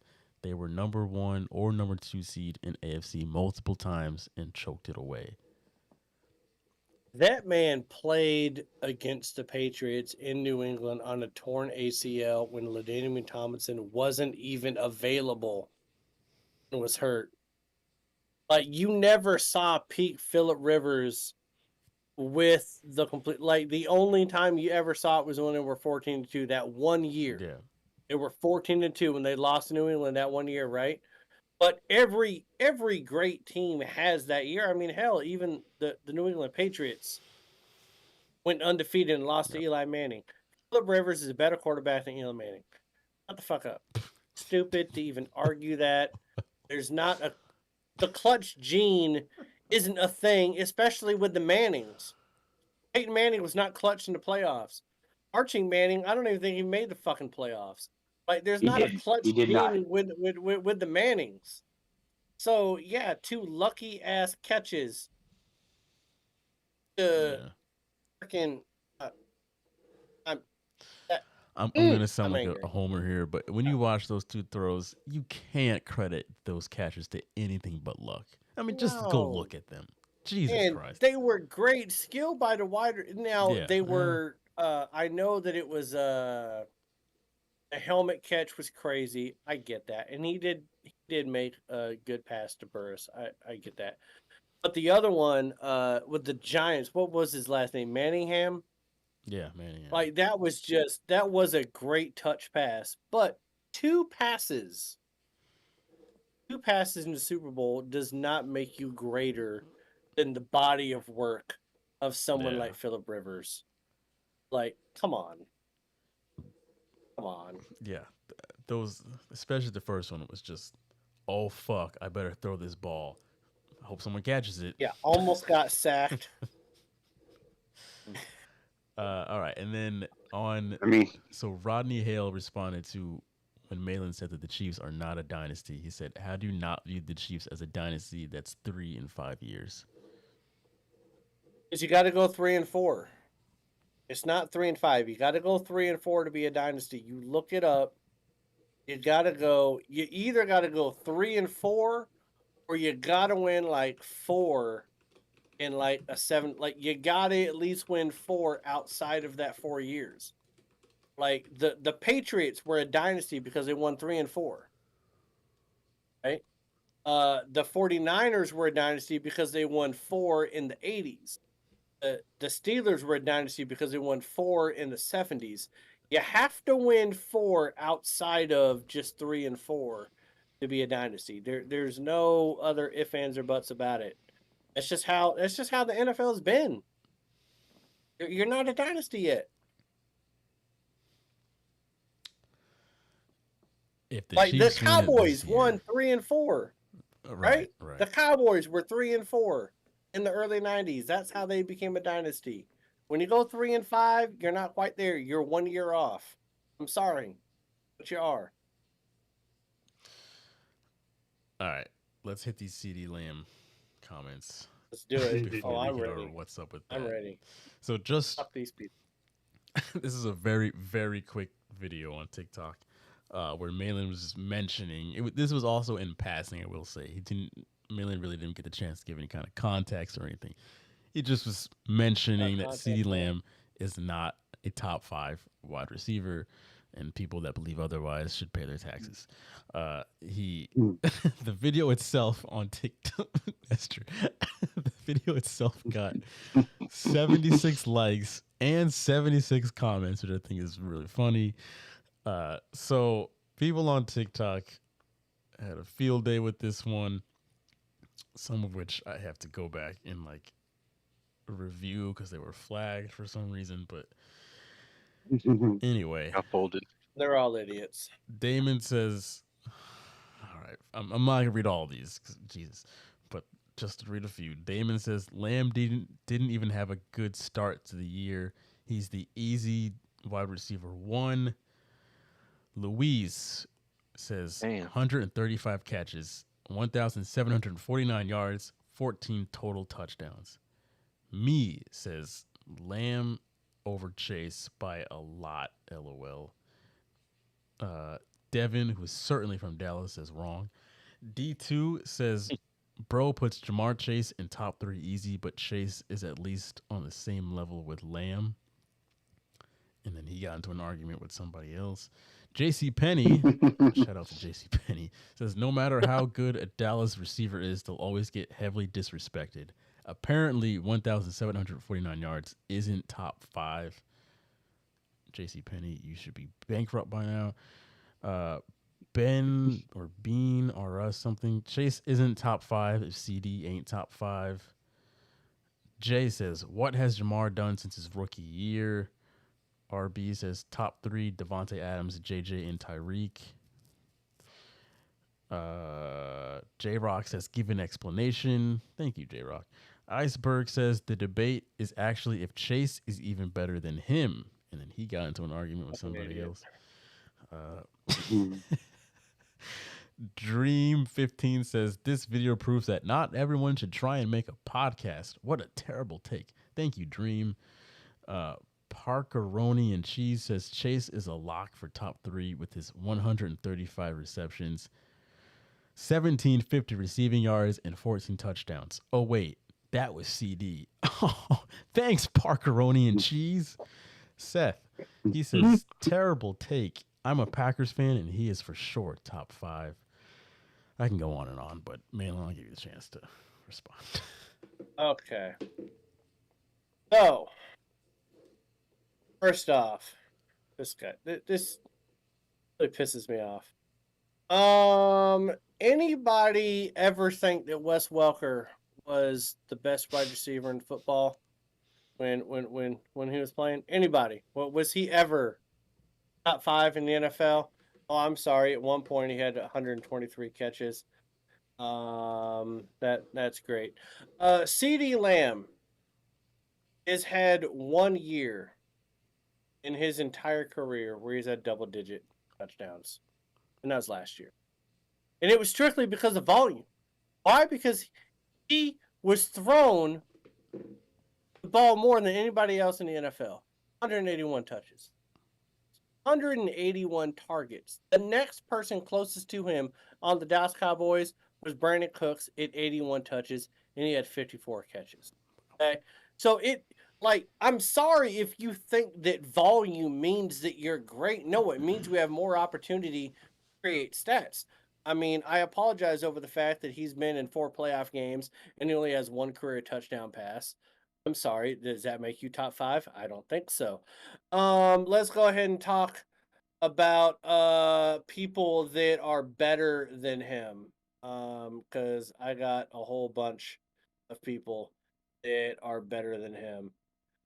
You can talk about because again, we're talking about people that are more talented.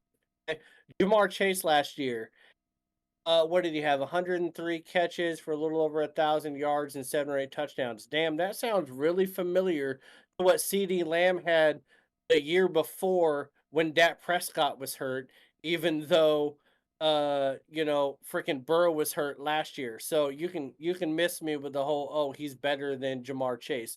They perform adequately against each other when their quarterback is healthy. But the Cincinnati Bengals have also had Boyd and Higgins taking up a lot of catches. Cooper Kupp has been historically a better wide receiver, and it was hurt last year. AJ Brown has been historically a better wide receiver than CeeDee Lamb has, and that's with Devontae Smith doing way better than Brandon Cooks did.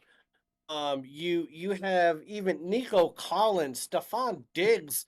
There's so many wide receivers that are more talented. I would put Waddle is more talented than CeeDee Lamb. If you put Waddle on Dallas right now, he would put up the same stats that CeeDee Lamb did last year.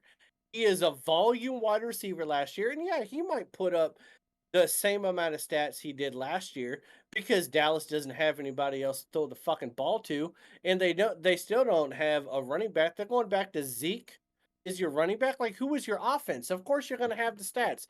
If you want to talk about top 5 fantasy football players at wideout, then yes, I will give you CeeDee Lamb.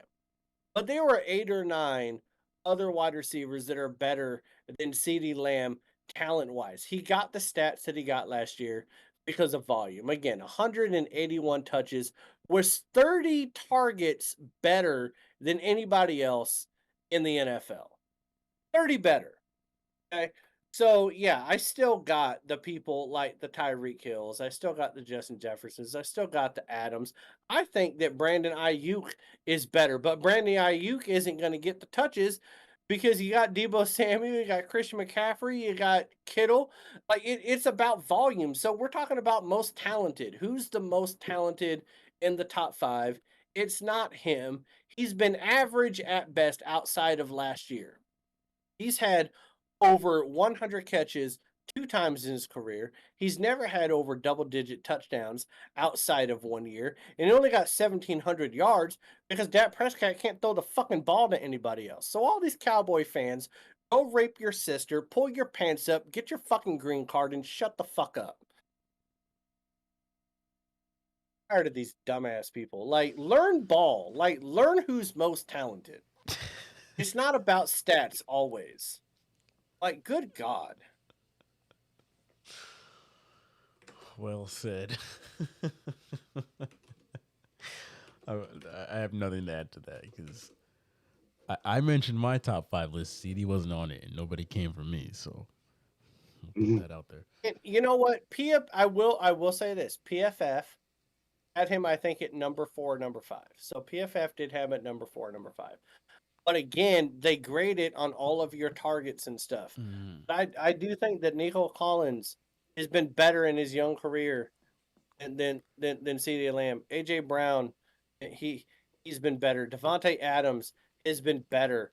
I think Garrett Wilson has had a hell of a career for 98% of his passes being thrown by Zach Wilson. Right.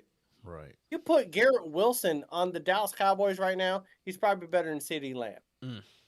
So you have to take a lot of shit into consideration when we're talking about who are the best wide receivers. You have to take into consideration the play calling. You have to take into consideration the quarterback. You have to take into consideration the talent around them. And I'm sorry, the Dallas Cowboys don't have anybody but CeeDee Lamb right now. At least nobody that Dak Prescott wants to throw the ball to. And it's even further known by the fact that the Dallas Cowboys aren't offering a fucking contract right now. If you're a top 5 wide receiver in the NFL, you're getting paid. But he's not getting paid, is he? So even the Dallas Cowboys don't value him as a top 5 wide receiver in the NFL. So all of these other keyboard fucking warriors that want to talk all this shit, no, you don't know what you're talking about because, Jerry Jones is his crypt keeper ass. He doesn't even want to pay his ass right now. He wants to pay Dak Prescott. So shut up. Stupid ass keyboard. Well, on that note, follow us on TikTok and Instagram at AFR Sports. You can weigh in. And miss me with your dumbass takes. Maybe you can be featured on next week's episode with your comment, like Macaroni something was, or whatever his name was. All right. Macaroni 69. Let's hop into what's up with that for this week. This, I know it may have seemed like we were just on what's up with that, but this is the segment where we air out our grievances in the world of sports within the last week. We were coming up on time here, so let's make these brief, folks. G-Money, we will start with you.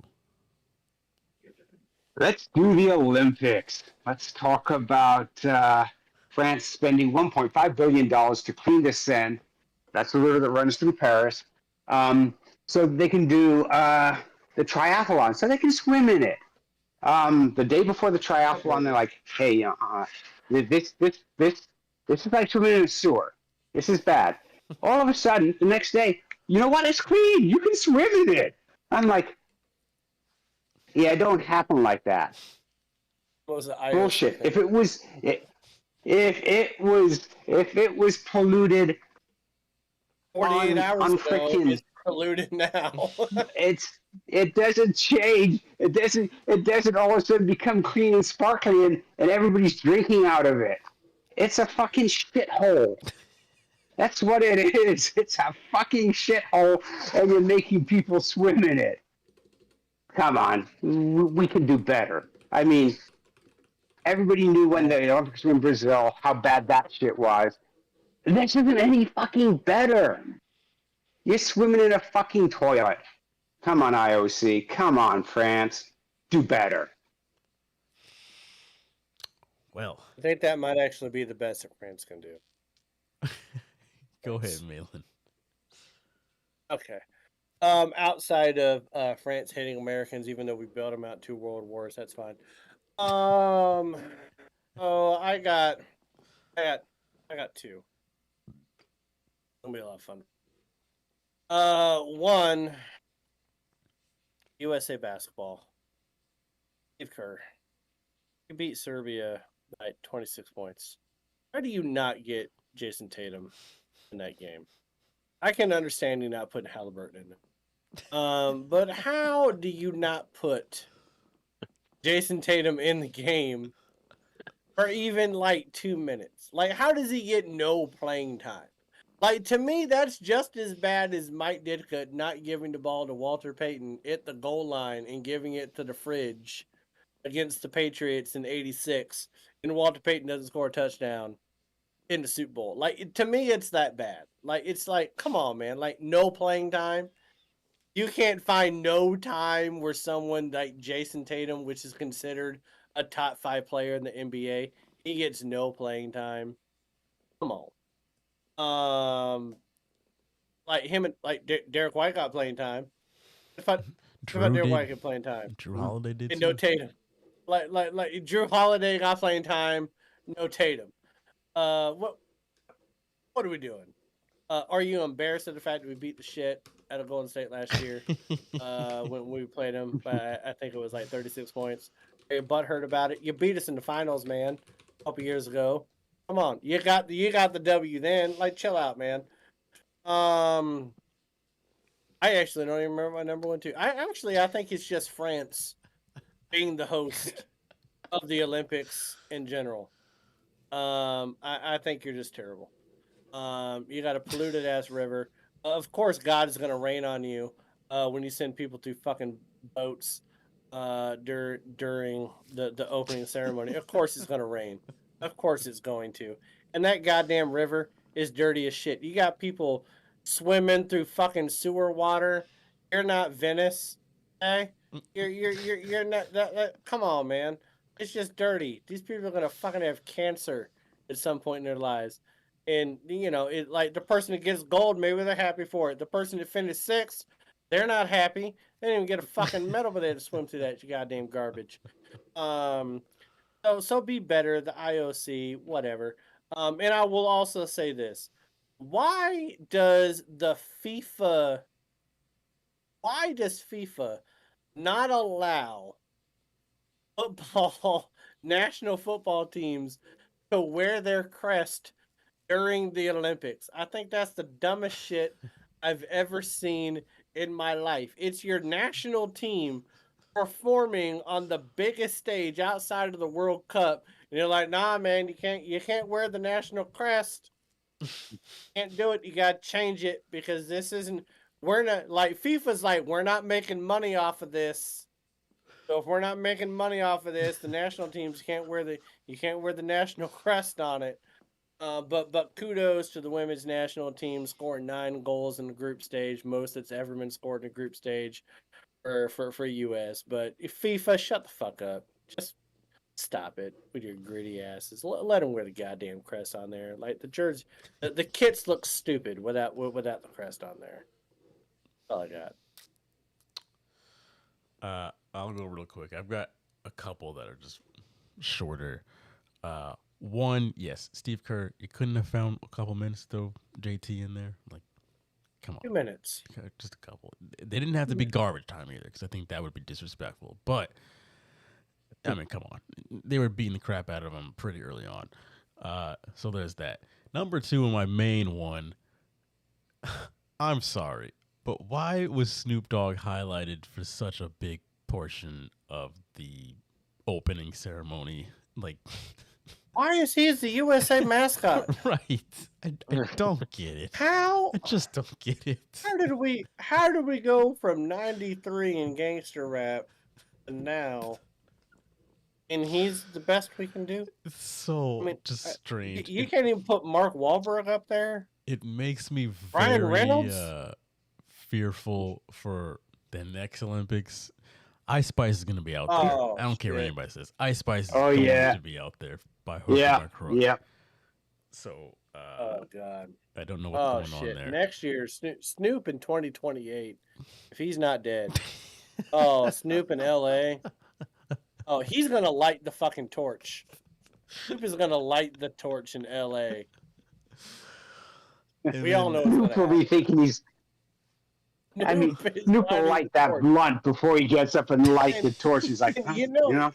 you know what's sad? Is that in 1996 we had Muhammad Ali lighting the torch, and in 2028 we're gonna have fucking Snoop Dogg light the torch.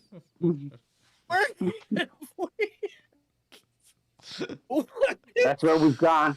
No, I'm Oh. convinced it's going to be Ice Spice in 28. Ice Spice and Sexy Red. I really hope lighting it's it I together. really hope it's Michael Phelps, but I don't think it will be Michael. Yeah, Phelps. you would You're the you would most hope decorated so. Olympian ever, but I'm pretty sure Snoop is gonna get the invitation to light the goddamn torch. Right. Well, you know, we've got two Olympics. We got the Winter Olympics in 26 in Salt Lake, and then we've got the Summer Olympics in 28 in LA. So, And you know, we you got the could Winter have, Olympics again in 34. yeah. So, I mean, you could Hey, turn you know around what? and get.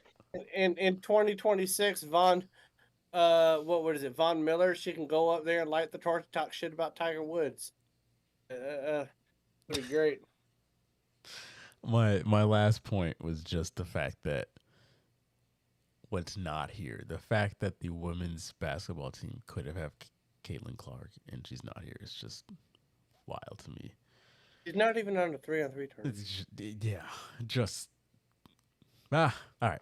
Sorry, that was it, Esther. And the fact that they've never lost an Olympic play. Well, I say never lost, but I think they're like 58-0 in Olympic play, but they just lost to the WNBA All Stars again. Yeah. There could be a lot more shine on that team. Yeah, Strange. Taurasi, yeah, you did great, girl. That was for a starter. You did wonderful with your non-existent ass. Great. Go ahead, Esther. Tell us why Caitlin Clark should have been on Team USA. I have no beef. This man. I know that I've been to Paris. I know the river's dirty as hell. It's not pretty. Besides that, all the uproar with the presentations, and I'm not gonna get into why. I don't want to go there. Yeah, okay, Nestor, real quick. Can I go into what my second was? I remember what it was. Go ahead, because I know. I think I know. France. How the fuck are you going to the opening ceremony going to disrespect the Lord Jesus Christ and the Last Supper with that drag queen shit that you put on display? Wasn't me, Jan. Who was that woman that ate Mufasa? Like, who was she? What the fuck are we doing? Like the Olympics are supposed to be about inclusion, but you did that shit on purpose to try to piss off an entire religion, which is basically like, I don't know, like over a third of the world is Christian. And you did it in a grotesque fashion. I don't even know why we had a fashion show going on during the opening ceremony. And whoever was in charge of that fashion, kill yourself. That was terrible. But then you did that Last Supper shit. Stop it. It was disgusting. It wasn't needed. You did it for clicks and you did it for just getting your name out there. And then you went and apologized and said, "Oh, we didn't mean to offend anybody." No, you did it. Own it. You did that shit. Own it. I think that the people really up there in these committees or boards, they do this on purpose, knowing the marketing behind did. it, knowing how much, they don't really care about supposed inclusion. They just know people are gonna talk about it. It's gonna make its way around the internet. I just thought it was just distasteful. There was nothing, and other parts of the presentation, like you guys were saying, were just it wasn't like I think there was. What's the other Olympics that it was I don't know if it was Brazil or Taiwan. I don't remember where they actually had a nice presentation.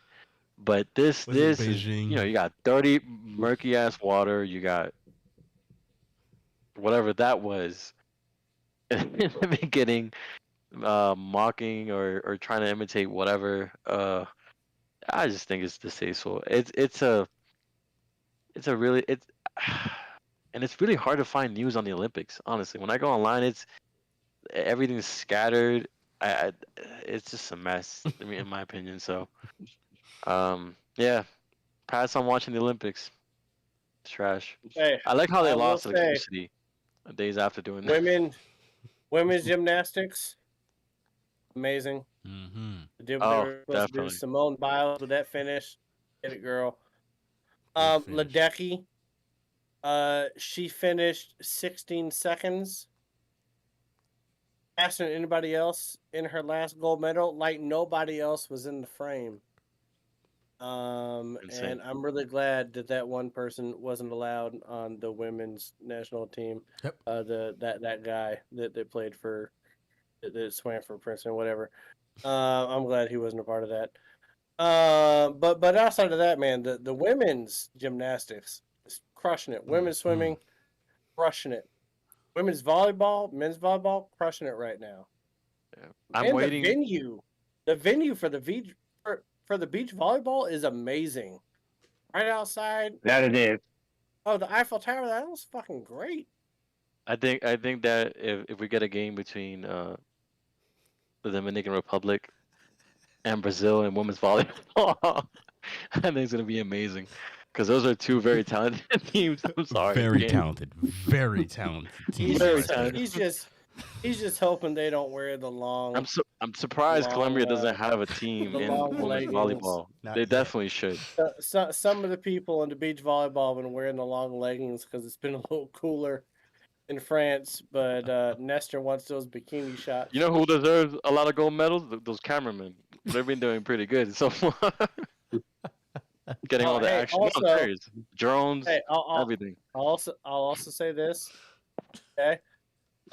Men's team gymnastics getting a bronze team, first time in 16 years. That deserves a little bit of kudos there. Apparently, we're not rugby, that member up the there. women's rugby team. The women's rugby getting their first bronze ever. I mean, you saw how they did that. I mean, 28 seconds left. I mean, yo, Miami, sign her up right now. I'm telling you right now,